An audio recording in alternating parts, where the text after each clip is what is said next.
Pri današnji obravnavi predloga zakona o nalogah in pooblastilih policije smo predvsem sledili predlogu predlagatelja, v katerem je predvideno, da policija pri uporabi tehničnih sredstev, ki jih današnje tehnologije omogočajo, mora biti uporaba teh regulirana, kajti to zagotavlja ne le varovanje človekovih pravic, temveč tudi varnost na eni strani policije, na drugi strani pa občanov. Sodobne tehnologije, kot so uporaba dronov, paralizatorjev in pa termovizijskih kamer, je seveda tisto, kar policiji omogoča, da bodo manj izpostavljeni pri teh zahtevnejših nalogah, saj smo bili priča kar nekaj neprijetnim dogodkom oziroma celo smrtnih slučajev, kateri bi morda lahko jih preprečili ravno z uporabo teh sodobnih tehnologij.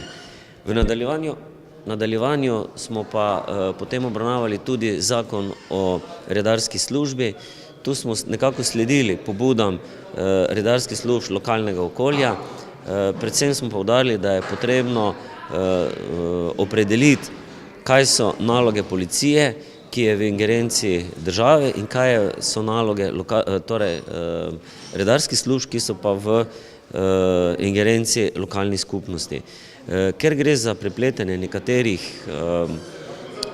pooblastil, ki so enaka policiji, kakor tudi redarski službi, smo seveda podprli predlog predlagatelja, da bo potrebno za redarske službe uvesti dodatno usposabljanje v okviru Policijske akademije.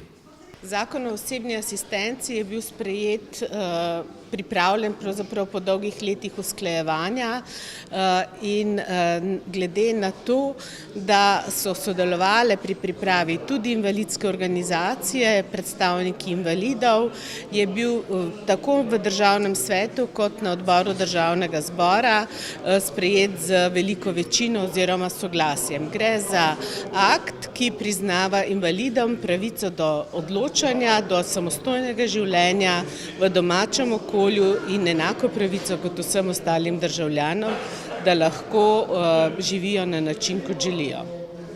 Zelo sem zadovoljen, da smo danes praktično skoraj soglasno na Državnem svetu sprejeli oziroma da je bila podprta moja pobuda za zahtevo ustavnosti glede 3 členov zakona o medijih, in sicer 2, ki se nanašata na glasbene kvote in eden, ki se nanaša na nadzor nad temi kvotami. In prepričan sem, da bo ta naša pobuda imela določeno težo in da imamo možnosti, da uspemo na Ustavnem sodišču. Gre pa preprosto za to, da je ta novela zakona o medijih popolnoma kontraproduktivna, na nek način posledično usmerjena proti slovenski glasbi.